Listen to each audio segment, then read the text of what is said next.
कहते हैं बादशाह वक्त ने एक मरतबा लालच दी कि आप मेरे काजी बन जाएं। उस वक्त के काजी माताहत होते थे बादशाहों के। तो इमाम साहब ने कहा कि मैं इस काजी बनने वाले ओहदे का लायक और अहल नहीं हूं।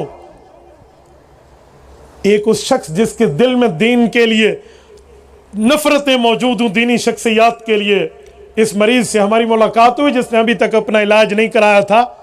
तो मुझे कहने लगा कि इमाम अबू हनीफा अगर इतना बड़ा मौलवी था तो काजी बनने का हाल था, फिर उधर क्यों कहा मैं काजी बनने का हाल नहीं हूं? झूठ बोला। मैंने कहा अगर मैं कहूं कि तेरा अब्बा जाकर फलां जिना के अड्डे में जिना करे तो तेरा अब्बा करेगा? कहते नहीं वो तो बहुत नेक आदमी है। मैंने कहा करेगा? कहते मेरे अब्बा में ये काम नहीं है, वो इसके सलाहियतों का हामिल नहीं है। मैंने कहा इसका क्या माना? तेरा अब्बा झूठ बोल रहा है, उससे कोई काम नहीं हो सकता। शर्म नहीं आती इमाम साहब पे बात करते हुए?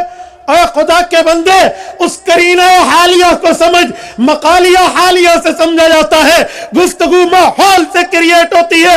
वो माहौल था जुल्म तशद्दुद का। बादशाह चाहता था मजमा में, पब्लिक में मेरी बेइज्जती होती है, लोगों का मुझ पर एतमाद खत्म है, लोगों का मुझ पर एतबार खत्म है। किसी बड़े आलिम दीन को अपने साथ मिलाऊं ताकि लोगों के सामने मुझे फेस सेविंग मिले, मुंह दिखाने का मौका मिले। उसने इमाम साहब को लालच दी।